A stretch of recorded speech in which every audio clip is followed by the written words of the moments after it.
We have already seen some real highlights in the competition at Jacksonville, Florida, and the freestyles continue with some of the world's biggest names to go. Steve Sims, a guy you better watch out for at this year's World Finals 10, the Decade of Destruction. He'll be there, and he's got our lead deep into this field.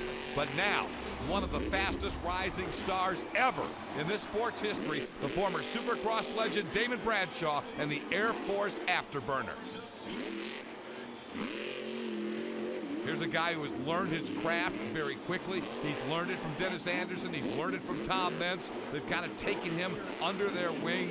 They all really like Damon. He's a personable guy, but he's obviously got that deep down inner competitor, and his truck has been performing beautifully. We asked him earlier about it. The truck is the best it can be, and I'm ready to go out. I love freestyle, and I know the fans love Big Air, and that's what they're going to get this weekend. You know, Mark, you can appreciate this. One of the reasons that his truck is so good and is set up for him is the relationship he's built with his crew chief, Jesse Barden, who, along with the Dustin Browns, the R.L. Harrises, they're among the best in the business. They are the ones that keep the truck working well, they keep it together, and they make it handle like that truck handles right there. That thing is so soft landing. Somehow or another, he brought some technology from his Supercross days to get that thing to land as nice as he did. But Twig is doing a fabulous job getting him to do Big Air like that. Serious elevation from Damon Bradshaw and the U.S. Air Force Afterburner, and he's still rolling with 20 seconds on the clock. This could be a big number. Remember, he almost won this competition here a year ago, but he ended it in a ball of flames. Remember that? Right, I absolutely remember that. I'm just hoping the way he's running this truck so hard that he can make it that 90 seconds plus his bonus time, and if he keeps going after that Big Air, he's going to be doing just fine. The other thing as we go into bonus time, Mark, something you and I talk about so often, momentum, flow. He is flat putting on a clinic right now on how you keep a run going from one move to the next, and a nice save, and into the next move. Unbelievable. Had it bicycling up on two tires and pulls it out and combos it with a huge jump right after that. Excellent driving with Damon Bradshaw. You know, he was impressive his rookie season, but that was just 2 years ago. How far has he come? He couldn't have done these things 2 years ago. Well, he's got great equipment to do that. That was a cross thread. He went over the other stack, bounced it, puts it back up where he seemed to be at one time. Most comfortable on two wheels, now on four, and then blasts off a cyclone donut like this. Unbelievable. Uh-oh. Not again.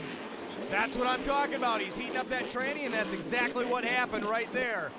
A year ago, the transmission fire at the end, but this time it's just a lot of smoke and a big number. He'll take the lead with a 28, and listen to these fans. You talk about a star is born. We're talking about Damon Bradshaw and the Air Force Afterburner, your new leader. Well, here's another guy, frankly, I think, Mark, an underrated freestyler because he's known as such a racer, and that's Lindsey Wink in the Built Ford Tough Blue Thunder.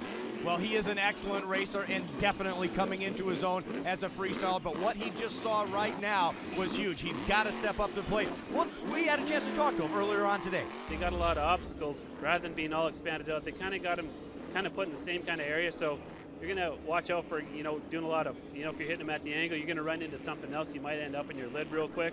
So we're going to do a gear change before freestyle, so I got a lot more power behind me so I can hit jumps, get a bit higher, and try and be a bit more under control until the last 30 seconds and just let it all hang out. You know, Mark, listening to Lindsey as he gets some more Big Air, that was the first thing I thought when I looked at this track. It's like the track designers put all the obstacles kind of right there in the center. Yeah, it's very close. What that does, it creates great obstacles, great opportunity for super combo moves, just like that one right there. You can do like what Lindsey did before in that combo move. He cross-threaded, went over that other stack sideways, so you've got a multitude of different ways. We've been talking about it all year long, being able to hit these at different angles. And with that said, you can do so many different combo moves. That's what the judges want to see.